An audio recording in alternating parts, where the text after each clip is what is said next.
tidak heran bahwa Timotius adalah seorang muda. Dia bertumbuh. Mamanya dan neneknya waktu Timotius masih kecil sudah diajarkan Alkitab.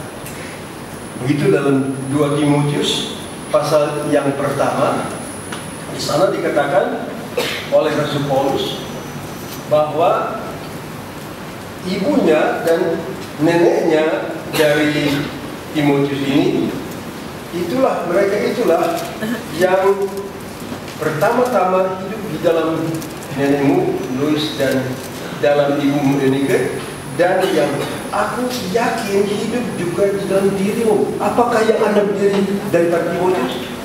Adalah iman. Nah, iman datangnya bagaimana? Bagaimana iman bisa datang dalam hidup kita? Jalannya adalah dengar. Nah, kalau kita bisa dengar firman itu, lalu kita terima firman itu, maka firman itulah yang menimbulkan iman. Nah, kalau iman ini kuat, maka serangan apapun datang, orang itu tetap kuat berdiri.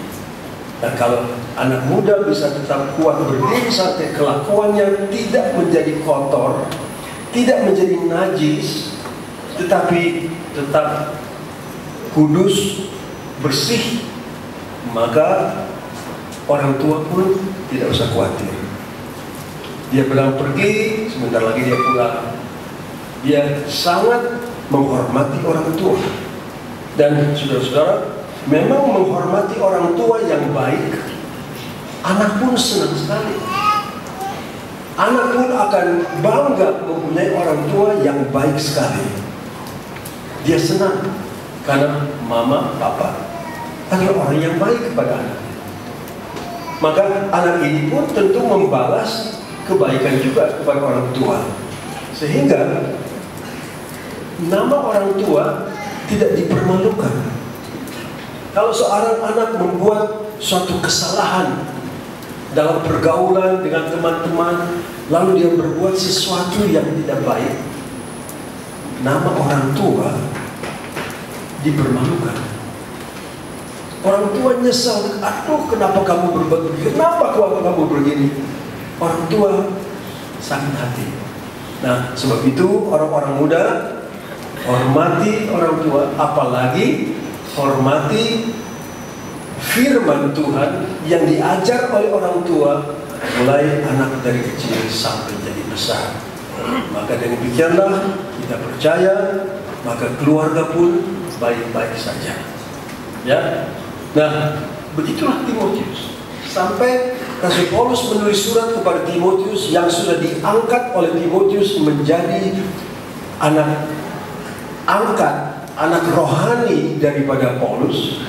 Paulus berkata, tiap kali aku berdoa, aku ingat kepadamu. Dan aku ingat bahwa engkau, Timotius, mempunyai iman yang ada dalam ibumu, yang ada pada nenekmu. Jadi sudah generasi ke generasi iman itu ada dalam rumah tangga. Dan Timotius ada. Tetapi kalau kita baca, kita sudah dengar, sudah baca beberapa minggu saya sudah sini, dan rasanya masih akan terus lagi, ya, sama seperti Roma 12 ayat 11, dari minggu ke minggu ke minggu ke minggu ke minggu hampir 1 tahun, dan siapa tahu berkali juga surat Timotius 1 tahun berkali nanti. Bisa jadi ini menjadi tema kita untuk tahun 2012, yaitu di ayat yang ke-6. Timotius menghadapi keadaan dunia. Timotius menghadapi apa yang Tuhan sudah katakan, yaitu di dalam dunia ini ada banyak ajaran-ajaran. Ada ajaran yang benar, ada ajaran yang salah. Ada ajaran yang kelihatannya benar, tetapi tujuannya salah. Nah, karena itu kita harus berhati-hati. Itulah apalagi di akhir zaman ini. Alkitab berkata dalam Matius pasal 24, Yesus berkata, awas, di akhir zaman ini akan datang nabi-nabi palsu. Kalau nabi palsu, apa pekerjaan nabi? Bernubuat. Artinya ada nubuat palsu. Akan datang Kristus palsu. Apa artinya Kristus? Yang diurapi. Nah, artinya akan datang urapan-urapan palsu. Nah, kalau ada urapan palsu, tentu ada juga mujizat palsu yang kelihatannya wah hebat, tahu-taunya yang kerjakan oleh yang tidak benar. Itu sebabnya ada guru-guru palsu, kata Tuhan Yesus. Nah, itulah juga kita harus hati-hati. Tidak semua pengajaran itu baik. Dalam surat Tesalonika dikatakan bahwa ada pengajaran yang katanya